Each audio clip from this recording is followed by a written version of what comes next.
Bank देता है और कहता है अपने वालिदैन को कॉल करो। कुछ देर बाद वो अपनी माँ से बात करने में कामयाब हो जाती है और बात करते वक्त उसकी आंखों में आंसू भर जाते हैं। वो जल्दी जल्दी अपनी माँ को बताती है कि वो ठीक है और कहाँ मौजूद है। उसकी माँ राहत महसूस करते हुए खुश होती है कि वो जिंदा है। लड़की यह भी बताती है कि उसकी हिफाजत इस अजूशी की वजह से हुई है जिसने उसकी मदद की। एक बार फिर यजुआन को इरिटेट महसूस होता है कि उसे क्रीपी मिडिल एज्ड आदमी समझा जा रहा है। आखिर वो सिर्फ 28 साल का है और उसे यह नाइंसाफी लगती है। अचानक लड़की की माँ उसे वार्न करती है कि घर वापस मत आना, और यह कहकर वो कॉल काट देती है, लड़की को आंसुओं और फिक्र में छोड़कर। कॉल के बाद लड़की बेकाबू होकर रोती रहती है। उसकी बेबसी और मायूसी साफ नजर आती है। यजुआन फैसला करता है कि वो उसकी मदद करेगा। वो कहता है कि वो उसके साथ चले और वो उसे घर तक पहुंचाने में मदद करेगा। अचानक उनका ध्यान बाहर के शोर की तरफ जाता है। लगता है और ज्यादा ज़ॉम्बीज़ स्टोर के अंदर जमा हो गए हैं। यह देखकर लड़की और ज्यादा डरकर सिमट जाती है। उसे लगता है कि अब बचने का कोई रास्ता नहीं। युहान मानता है कि जब तक वो बाहर के खतरे को खत्म नहीं करेगा वो निकल नहीं सकते। वो स्टोर के सामान में तलाश करता है और एक टेम्पररी हथियार बना लेता है ताकि हमले का मुकाबला कर सके। स्टोर रूम छोड़ने से पहले वो सख्ती से उसे कहता है कि किसी भी सूरत में दरवाजा न खोलना, और यकीन दिलाता है कि वो जल्दी वापस आएगा। फिर वो बाहर चला जाता है जबकि लड़की उसे न जाने की दरख्वास्त करती रहती है, लेकिन वो उसके सामने दरवाजा बंद कर देता है और बाहर ज़ॉम्बीज़ का सामना करने चला जाता है। खतरा खत्म करने के बाद युहान वापस आता है और उसे तसल्ली देता है कि सब ठीक है। उसे इतने यकीन के साथ खड़ा देखकर लड़की के चेहरे पर हैरानी चमक उठती है। तस्दीक के लिए वो पूछती है, क्या वो ठीक है? वो कहता है, हाँ बिल्कुल ठीक हूँ। कहते पहले उसे शक था, लेकिन अब ज़ॉम्बीज़ से लड़ने के बाद वो पूरा इत्मीनान है कि वो ठीक है। सबसे जरूरी बात, ज़ॉम्बीज़ उसे काटने की कोशिश नहीं करते। बाद में युहान एक गारमेंट शॉप में जाता है और अपने लिए कुछ कपड़े चुन लेता है। नए कपड़े बदलने के बाद वो आखिर स्टोर से बाहर निकलता है। जैसे किस्मत उसका साथ दे रही हो, उसे रोड के दूसरी तरफ एक हैवी बाइक खड़ी नजर आती है। बाइक की खूबसूरती जैसे उसे घूर कर देख रही हो, जैसे यूएन को सवारी की दावत दे रही हो। बाद में जब हम कन्वीनियंस स्टोर वापस देखते हैं, लड़की भी उसके लाए हुए कपड़े बदल रही होती है।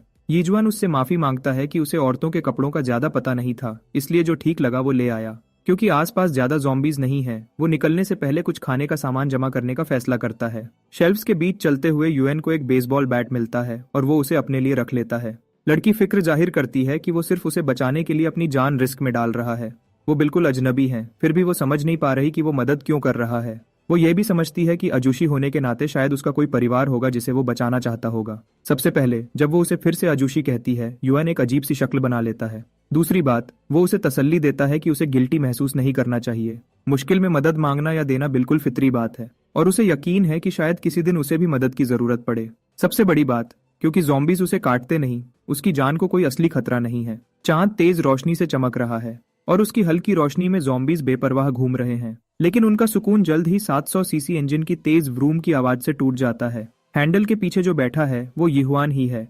वो अपनी नई खूबसूरत बाइक चला रहा है। वो काफी आवाज कर रहा है, फिर भी ज़ॉम्बीज़ तुरंत रिएक्ट नहीं करते। शायद इसलिए क्योंकि उसकी मौजूदगी उस लड़की की वजह से दब जाती है जो उसके पीछे बैठी है। रास्ते में कोई रुकावट नहीं है। वो चाहता है कि जल्दी से नूना तक पहुंच जाए और उसे इस मुसीबत से बचा ले। अब सीन गैस स्टेशन पर आता है। हम एक टक शॉप के अंदर हैं। एक आदमी ज़ॉम्बीज़ से छुपकर बैठा है। उसके हाथ में जो बोतल है वही उसका आखिरी पानी है। उसे पता है कि बुरा वक्त बस आने वाला है। वो अपनी बुरी किस्मत को कोस रहा है कि वो इस टक शॉप में फंस गया। ये जगह पहले ही पूरी तरह लूट ली गई है। अचानक मोटरसाइकिल की आवाज उसका ध्यान खींच लेती है। उसे लगता है कि यहाँ आसपास कुछ लोग जिंदा हैं, और बुरा यह है कि आवाज और पास आ रही है। आखिर में आवाज गैस स्टेशन के टक शॉप के बिल्कुल बाहर रुक जाती है। वो देखता है कि बाइक चलाने वाला आदमी आराम से मॉन्स्टर्स के बीच रुक गया है। यह देखकर टक शॉप वाला आदमी घबरा जाता है। यह शायद सही आइडिया नहीं है, फिर भी वो जान जोखिम में डालकर उन्हें आवाज देने का फैसला करता है। लेकिन उसकी चिंता बेकार है। युहान पहले ही एक एक करके ज़ॉम्बीज़ गिरा रहा है। सिर्फ एक जोर का वार और हर मॉन्स्टर सीधा गिर जाता है। जब युहान ज़ॉम्बीज़ को गिरा रहा होता है, टक शॉप वाला आदमी अपनी आंखों पर यकीन नहीं कर पाता। अचानक एक ज़ॉम्बी चुपके से यावन के पीछे आ जाता है, तो टक शॉप वाला आदमी जोर से उसे चेतावनी देता है। वो बस 2 कदम पीछे होता है और ज़ॉम्बी उसके पास से ऐसे निकल जाता है जैसे युहान वहां है ही नहीं। ये देखकर टक शॉप वाला आदमी पूरी तरह हैरान रह जाता है। इसी बीच जब ज़ॉम्बी बाइक के पीछे बैठी लड़की के पास पहुंचने वाला होता है, हमारे लड़के ने अपना बैट इतनी जोर से घुमाया कि ज़ॉम्बी हवा में कचरे के थैले की तरह उड़ गया। एरिया साफ होने के बाद युहान लड़की को कहता है कि फिक्र न करे, और जो आदमी टक शॉप में फंसा था वो अब भी बस यहुआन को हैरानी से देख रहा है। अगर उसकी आंखें धोखा नहीं दे रही तो जो उसने देखा उससे साफ है कि ज़ॉम्बीज यहुआन को काटने की कोशिश ही नहीं कर रहे। यहुआन फ्यूल डिस्पेंसर की तरफ चलता है ताकि बाइक में पेट्रोल भर सके क्योंकि आगे का सफर लंबा है। लेकिन दोनों तब चौंक जाते हैं जब वो देखते हैं कि मध्यम उम्र का आदमी टक शॉप से बाहर आता है। वो बहुत एक्साइटेड है, उसे पूरा यकीन है कि उसके सामने जो आदमी है वही खास खबर है। ये शब्द यीवान के सर के ऊपर से निकल जाता है। वो पानी ऐसे पी रहा है जैसे जिंदगी में कभी इतना अच्छा कुछ नहीं मिला। वो कहता है कि उसे खुशी है कि उसने अपनी प्यास बुझा ली। यूएन उसे पूछता है कि वो कितने दिन से छुपा हुआ था। पता चलता है सिर्फ 3 दिन हुए हैं। उसने सोचा नहीं था कि कन्वीनियंस स्टोर पूरी तरह खाली हो चुकी होगी। अब वो थोड़ा उम्मीद से भरा है क्योंकि उसे लगता है कि उसे इस खतरनाक वक्त में बचाने वाले मिल गए, रिश्ता बेहतर करने के लिए। वो अपना नाम किम गिडू बताता है। वो 32 साल का पत्रकार है।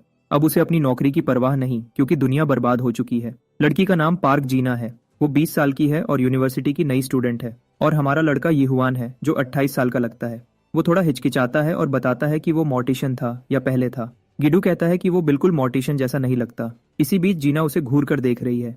वो पूछता है क्यों। असल में लड़की हैरान है कि यह आदमी कोई बूढ़ा अंकल नहीं निकला। गिदू पूछता है कि ये दोनों कैसे मिले। सच में बस कुछ घटनाओं की वजह से वो कन्वीनियंस स्टोर में मिले। यहुआन मानता है कि थोड़ा अजीब है कि अब तक उन्होंने एक दूसरे के नाम भी नहीं पूछे थे। गिडू समझता है कि दोनों ने यहाँ फंसकर बहुत डर देखा है। वो कहता है बाद में डिटेल बताएगा। मैं भी तो देखूं।